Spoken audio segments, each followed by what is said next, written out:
Hello students, how are you all? This is Anup sir, again, your English teacher from Devasya International Public School. Today, in this video, we'll continue with the same lesson, the best Christmas present in the world, from the part which we had left in the last video. So let's continue with the lesson now. Then someone, I don't know who, brought out a football. Great coats were dumped in piles to make goalposts. And the next thing we knew, it was Tommy against Fitz, out in the middle of no man's land.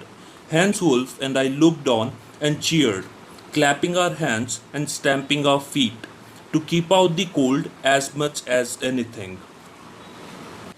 Here, at this point, Jim McPherson is telling Coney that after they finished having food and drinks, someone in middle of all this brought a football in between all those people, and everyone's grey coats were took out to make goalpost. All these great coats were kept at a point to make the goalpost, and after that, team were divided into Tommies and Fitz.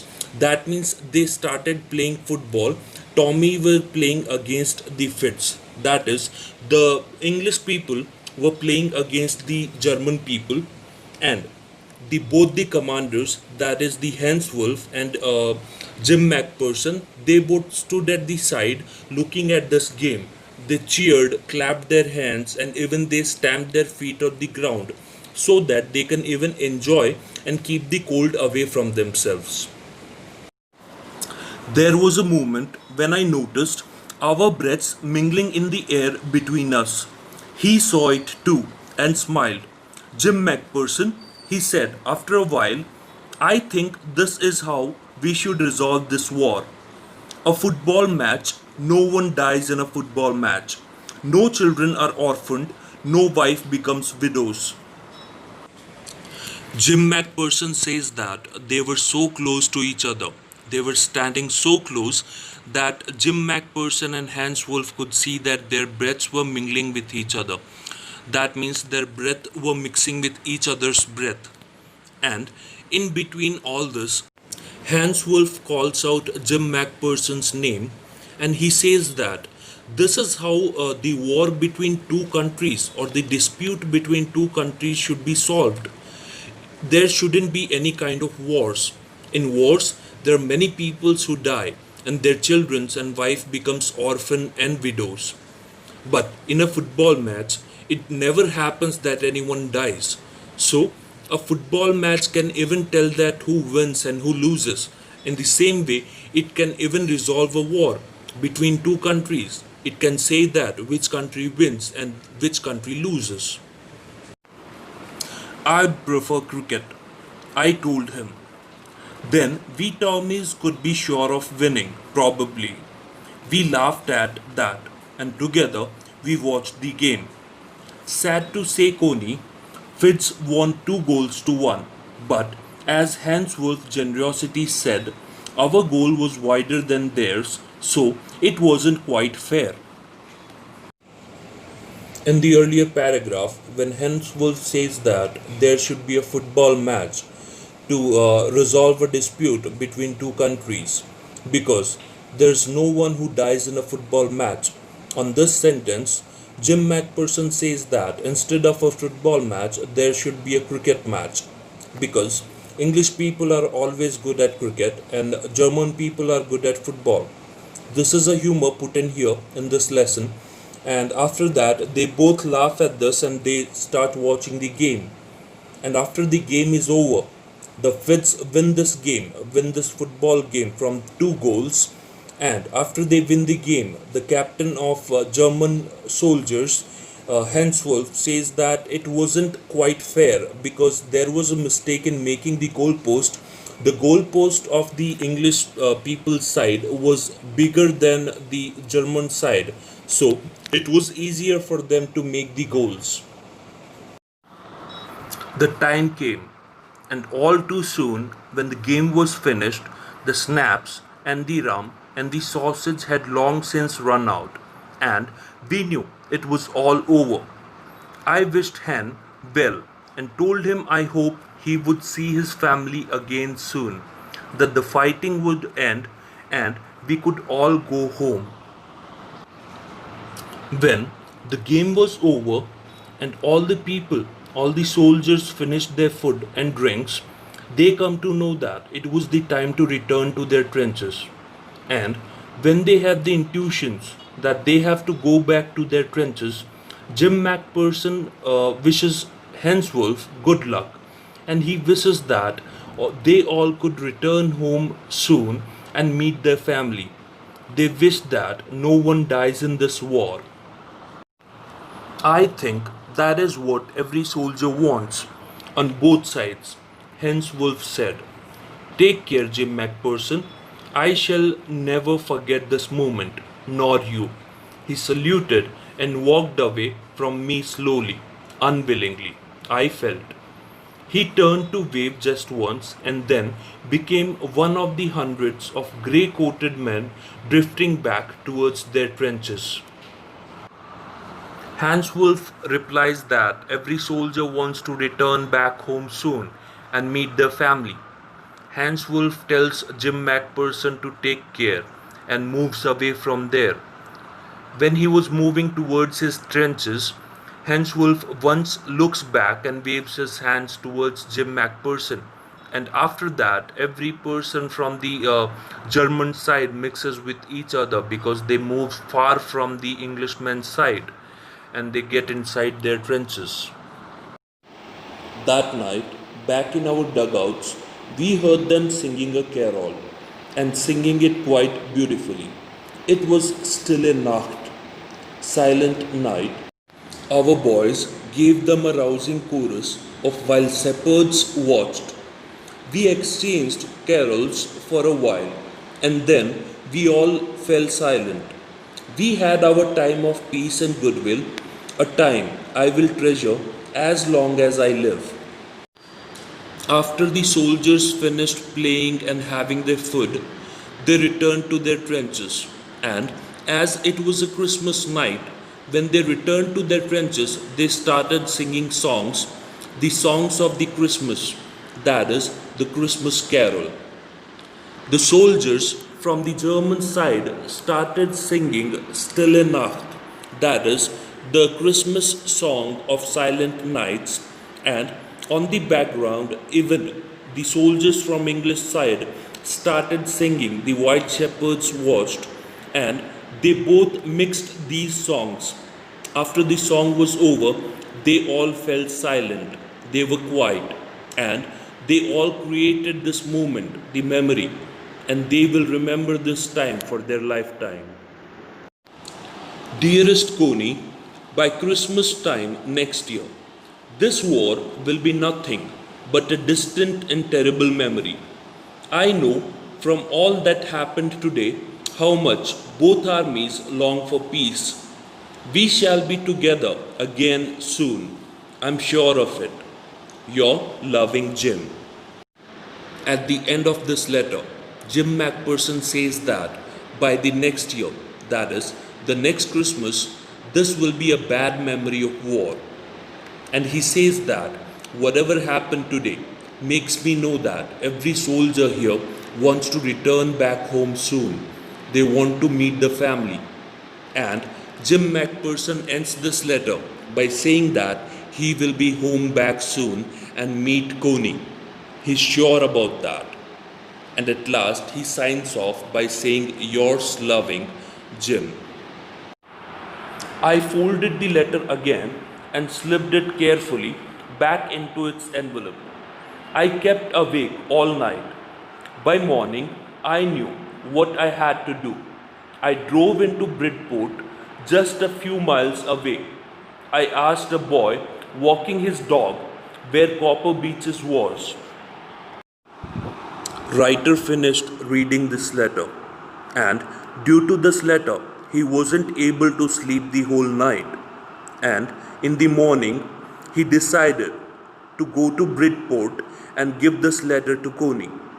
He reached Bridport and he saw a person walking his dog on the street.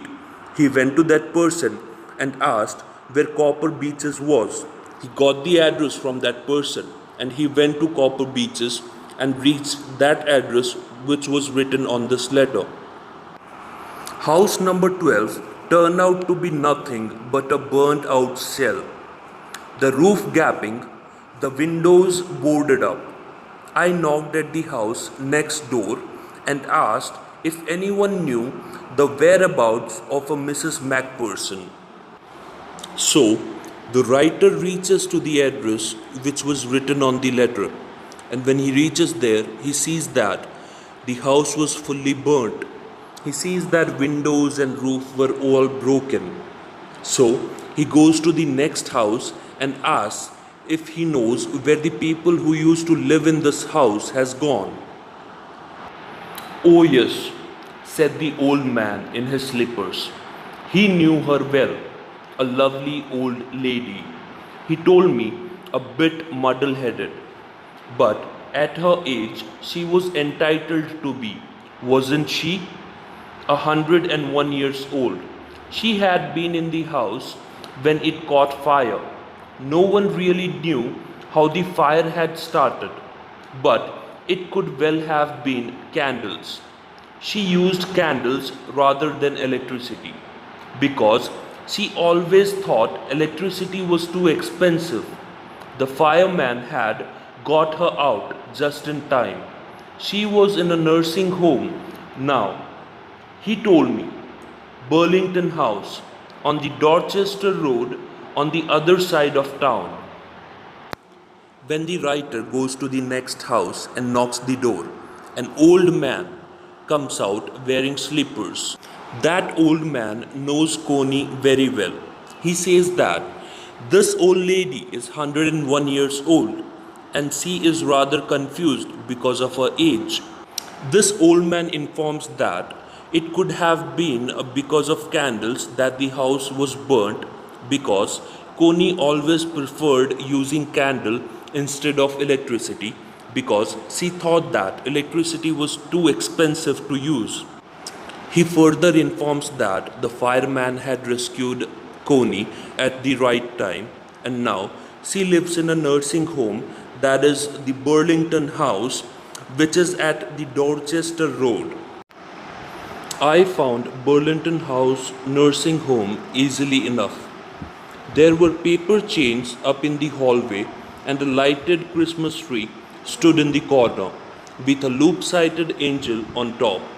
I said I was a friend come to visit Mrs. Macpherson to bring her a Christmas present. When the writer comes to know that Mrs. Macpherson lives in the Burlington house, he reaches there and he finds that the whole Burlington nursing home is decorated with paper chains and Christmas tree. The Christmas tree is decorated with lights and there was an angel at the top of the Christmas tree which was tilted at one side. The writer goes to the Morton and he says that he wants to meet Mrs. Macpherson because he has brought a present for the Christmas to give to Mrs. Macpherson. I could see through into the dining room where everyone was wearing a paper hat and singing. The Martin had a hat on too and seemed happily enough to see me. When the writer went to the Morton to ask for Mrs. Macpherson, he sees through the hallway that every person in the room was enjoying, they all were wearing the paper hats, and he saw that the Martin too was wearing a paper hat and enjoying. And the writer finds that Martin was happy to see the writer there. She even offered me a mince pie. She walked me along the corridor. Mrs. Macpherson is not in with the others, she told me. She is rather confused today, so we thought it best if she had a good rest. She had no family, no one visits. So I'm sure she'll be only too pleased to see you. She took me into a conservatory with wicker chairs and potted plants all around and left me. Sweets are offered to the writer by the matron, and matron informs the writer that Mrs. Macpherson is not feeling good today, so she is not sitting in the hall room with the other people. Instead, she is in the conservatory. Now, the matron takes the writer to the place where Mrs. Macpherson is. When she takes him there, he finds that all around the room there are potted plants and there are chairs made of wooden sticks all around the room. The old lady was sitting in a wheelchair, her hands folded in her lap. She had silver white hair pinned into a wispy bun. When the writer goes inside the room, he finds that Mrs. Macpherson is sitting on a wheelchair and her hands are folded on her lap. He sees that Mrs. Macpherson's hair are in silvery white color, which is rolled on her head, and a pin is put on her hair so that the bun does not open. She was gazing out at the garden. Hello, I said. She turned and looked at me vacantly. Happy Christmas, Coney, I went on. I found this. I think it's yours. As I was speaking, her eyes never left my face. I opened the tin box and gave it to her. When the writer went inside the room, Mrs. Macpherson was looking out of the window. She was looking towards the garden outside her room. At that time, the writer wishes Mrs. Macpherson Happy Christmas, and at that moment, she turns back and looks towards the writer. She keeps looking on writer's face, and at the same moment, writer says that this tin box belongs to you. He opens that tin box and gives it to Mrs. Macpherson. That was the moment her eyes lit up with recognition and her face became suffused with a sudden glow of happiness. I explained about the desk, about how I had found it, but I don't think she was listening. When the writer opened that tin box and gave it to Mrs. Macpherson, that was the moment writer could see happiness on her face, and he felt that Mrs. Macpherson recognizes this letter. She knows what this letter is. And at the same moment, writer tried to explain where did he find that tin box and how did he get that letter. But Mrs. Macpherson wasn't listening to writer. For a while, she said nothing, but stroked the letter tenderly with her fingertips. At the moment when Mrs. Macpherson sees that letter, she feels so surprised that for few minutes she does not speak anything. She just tries to feel that letter with her fingers. Suddenly, she reached out and took my hand. Her eyes were filled with tears. You told me you would come home by Christmas, dearest, she said, and here you are, the best Christmas present in the world. Come closer, Jim dear, sit down. As we can understand that, which is not mentioned in this lesson, that Jim Macpherson might have died in that war and he had never returned back home. Now, when the writer, who's the author of this lesson, gives this letter to Coney, she gets confused and she thinks that the author of this lesson is Jim Macpherson. And she says that you had told me in the letter that by next Christmas you will be back home. And here you are in front of me. Now come close to me. And she just starts crying. I sat beside her and she kissed my cheek. I read your letter so often, Jim, every day. I wanted to hear your voice in my head. It always made me feel you were with me. And now you are. Now you are back. You can read it to me yourself. Would you do that for me, Jim dear?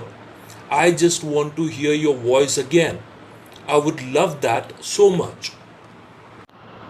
In this paragraph, the author has expressed the feeling very beautifully. This paragraph is written so beautifully that it makes us emotional. At this point, when Mrs. Macpherson asks the writer to get close to her, the writer gets close to her and sits beside her. Mrs. Macpherson kisses writer's cheeks and she says that she used to read this letter every day so that she could hear Jim Macpherson's voice in her head. She used to feel that Jim Macpherson was close to her. At this point, when Mrs. Macpherson is confused between Jim Macpherson and the writer, she thinks that the writer is Jim Macpherson. She says that this letter is written by you, and now, as you are here, you can read this letter to me. I just want to hear your voice. I would love to hear your voice, so please read this letter to me. And then perhaps we will have some tea. I have made you a nice Christmas cake, marzipan, all around. I know how much you love marzipan. And further, Coney says that after you finish reading this letter, we will have tea together. And she has made a very nice Christmas cake, which is marzipan flavored cake. And she says that I know how much you love marzipan. So, students, this is all about the lesson, the best Christmas present in the world. I'll be sending you the PDF of the exercises which you'll have to write down in your classworks. This is Anup sir saying thank you and goodbye.